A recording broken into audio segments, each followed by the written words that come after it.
Good afternoon, Mr. Ramirez. I just have a few questions for you regarding the December 6th incident. I'd like to ask you a series of yes or no questions. I'd like you to confine your answers to either yes or no. And if you don't understand the question, please feel free to ask me to reword or rephrase the question. I'll be glad to clear it up for you so we can get a concise answer. You understand? Yes.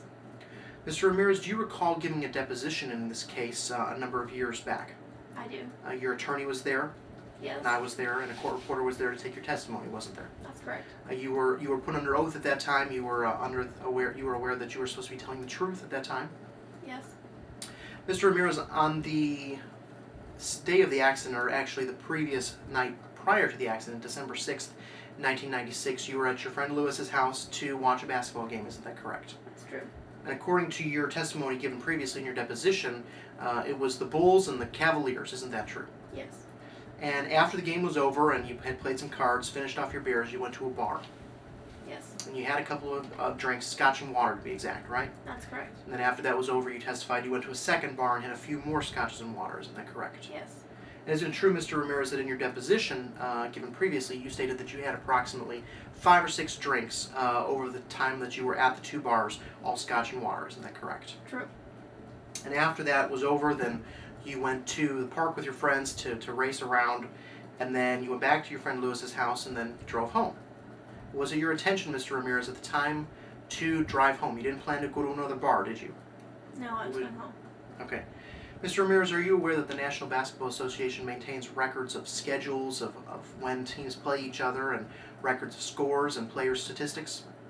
Yes. Isn't that true, Mr. Ramirez? They do a pretty good job of that. They are able to keep track of who scores how many points and who plays who on any particular night. Isn't that true? Yes. Mr. Ramirez, I've been able to obtain a copy of the National Basketball Association schedule for the 1996 and 1997 season, which I've previously marked as Plaintiff's Exhibit 4. If you would, for the court, please read who indeed was playing the Cleveland Cavaliers on the evening of December 6th, 1996. It was the Detroit Pistons. The Detroit Pistons. And would you please read for the court who was playing the Chicago Bulls on the night of December 6th, 1996? They were not playing. They were not playing. It was an off day for them, wasn't it? They didn't have a game. Yes. Mr. Ramirez, isn't it true that the first time the Chicago Bulls actually played the Cavaliers in the 96-97 season was not until December 28th, 1996? Isn't that true? Correct. And then their subsequent meetings on January 23rd, February 27th, and their final meeting of the season, April 4th. Isn't that correct? That's correct. So in the evening in question, December 6th, 1996, the Bulls were not playing. Isn't that correct? That's true.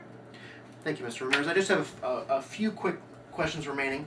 On the night after you had left your friend Lewis's house and was driving home, you approached the vehicle, which you later learned to be the unmarked police officer's vehicle belonging to Officers Levy and Waldman. Isn't that correct? True.